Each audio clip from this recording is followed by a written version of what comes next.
crypto is here to stay. It will have its ups and downs because it's still early stages. But I think it will, in a way, democratize even the financial well-being of the world. And I hope that will happen. I just came back from the Middle East.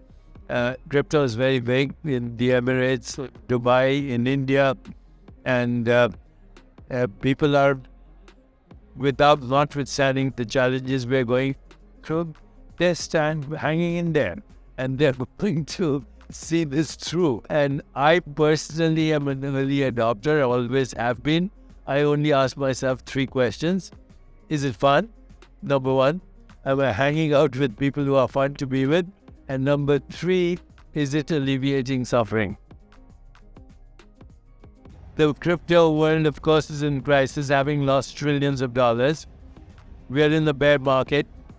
And yet, I had a conversation with some people in the NFT world the other day, and they're all kind of falling apart with, what's going to happen in this moment of crisis. So right now is the way to think long term in these financial markets too, including crypto. I think emergence happens when you have maximum diversity of people hanging in there together creatively, complementing each other's strengths and having some kind of a spiritual and emotional ecosystem where they can help each other. And by the way, that's happening now, even in the crypto community. So I hope people don't get sucked into the melodrama, because the markets also always reflect the fickle human mind. One day up, one day down, one bit of news, and there's a bull market. If one day something bad news happens, there's a bear market. Ultimately, history has shown that economic development will happen because we are creative human beings, but we have to hang in there and support each other. It's not a time for competition right now. Indicative of, to some degree, a crypto winter that, as you just suggested, has changed in tone from how the last Davos, in terms of just, there was a lot of hype, a lot of noise around all things crypto at the last Davos. And I think seeing the change, and I actually think it's a really healthy change, that there's more focus on utility. Are these technologies that are solving real problems? And I think to your question, I think to the extent there are companies solving real problems for real customers, and they're going to continue to grow regardless of the environment. Is there continued contagion? I think, we're obviously continuing to hear noise about what's going on with DCG and Gemini. Hard to know. It sounds like that could work out in a constructive way.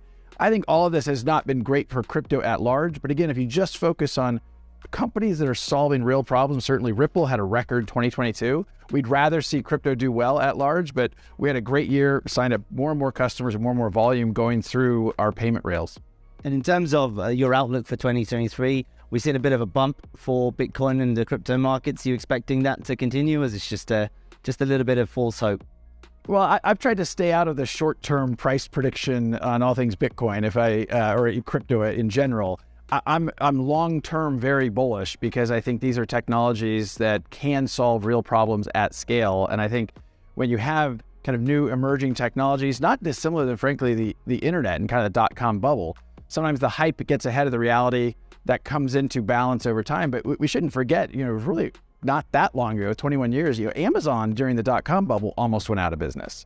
So that the fact that you're seeing some changes in the crypto world, I think can be healthy for the long-term health of the industry. Most people do not know this, but XRP is only at 1% gain. This crypto is meant to go even higher as the world's financial economy continues to crash. The US right now is looking for the fastest way to regain control of the financial world, and the easiest way to do that is by joining forces with the crypto world. Ideally, crypto is designed to withstand the coming recession and could potentially push the US dollar back to the top. And if that happens, XRP will be the most lucrative crypto out there. The global debt is at an all-time high, and the US is sinking deep into a recession. As we all know, inflation this year started off at a bad note, and that's just the beginning. We expect this to become worse as we get further into the year. On the other hand, crypto is finally gaining its much-needed traction after the collapse of FTX. And even though there are chances that we might get another calamity in the crypto world, this time around, the crypto world could better withstand whatever is coming our way. Before we get into all that, let's roll that intro. As always, welcome to Moneyside, your favorite crypto channel. If you're new here, hit that subscribe button and turn on notifications so you get updates when we drop new videos. Don't forget to smash that like button, and you can always leave a comment or a question in the section below. Blockchain right now is an emerging technology. There are industries all over our country that are looking at how can blockchain or a distributed ledger be useful in their business to cut down on agency costs. And those don't always have to be completely disruptive. They might be more gradual as that innovation takes place. I mean, right now, for example, I love the comment the other day where somebody said a transaction using Bitcoin takes so long my coffee is cold. So this is not right now a technology that's ready for prime time in a real-time payments industry, but we want to make sure that America is the place for innovation in fintech, and blockchain and distributed ledger technology is part of that fintech future. Well, it has real consequences to not have a framework in place. And, you know, I'm not saying that Sam Bankman-Fried didn't bring it on himself, but we certainly enabled some of that to be offshore. And I mean, it's going to help. It's going to help the industry, and it's going to help the technology if Congress could get its act together. Do you think there should be a spot Bitcoin fund? That's not going anywhere now either. Yeah, so that's what we want to explore with this Digital Assets Committee. I think you'll see us look at a privacy law, a federal privacy law. I think you'll see us consider a stablecoin bill that we made progress on in the last Congress with work from our leader, Patrick McHenry, on the committee, and then Chair Maxine Waters. I think you'll see us explore what are the ramifications for the securities market, and work with the Agriculture Committee in the House and Senate on the commodity aspect of it, trading the coins and running, how should the exchanges be overseen. All that's on the table, and all that's going to be a priority for this year. You think it's going to be this year, and you think it can be bipartisan when it's all said and done? That would take, I don't know, that we're not there right now. Hey, I specialize in bipartisan. This is an area that's important for our country. We need this regulatory framework, and we need to come together to have it, or we're going to have continued chaos that we saw last year with the spring of bankruptcies across the industry. That's not helpful to developers, to the industry, to innovation, and certainly not to investors and consumers.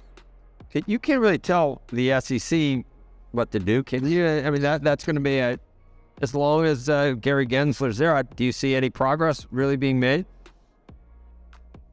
Well, Chair Gensler says he was the cop on the beat last year.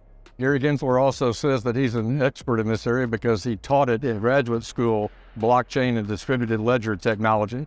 So we'll invite him up to Congress to tell us what he knows and what he recommends in this area and what he was doing last year when we had so many challenges for our investors and our consumers.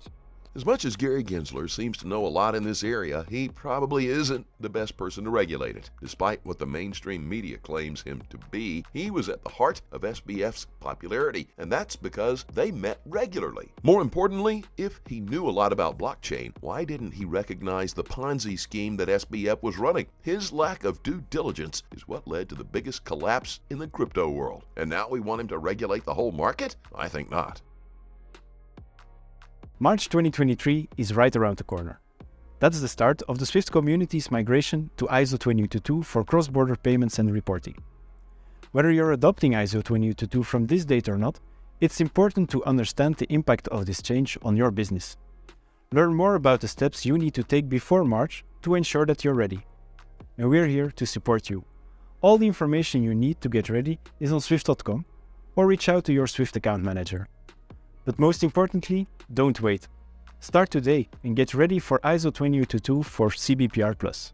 XRP is one of the few cryptos that are ISO 20022 certified. Talked about that many times. So, do you think it will be listed on Swift's network? My guess is yes. Swift is a global network, and XRP's framework makes it the ideal currency for cross-border payments. And I was Brad Garlinghouse, I'd strive to ensure Ripple networks hand in hand with Swift to create a better network. I mean, the end goal is the satisfaction of the end user, and that could only happen if these two franchises work together. XRP and Ripple only have a legal court case in the US. The rest of the world has embraced this company and its innovation. Yet the US needs Ripple the most, especially at this time of crisis. But if the US and Swift choose to make an enemy out of Ripple, this company and its followers are formidable. They will not go down without a fight for justice. And believe me, Ripple, at the end of the day, will win. But I'm betting on the fact that these companies, plus the US, can get on the same page, so the rest of us,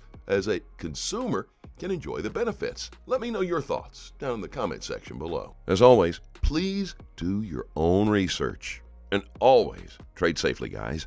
Please keep in mind we're not a licensed financial advisor. All the videos on this channel are intended for entertainment purposes only. You can let us know what you think in the comment section below, and let's start a conversation. Thanks as always for watching. Couldn't be here without you. Don't forget to like this video and please click on that subscribe button. And be sure to turn on notifications, that way you get posted when we put up new content. Look forward to seeing you next time here on Money Side.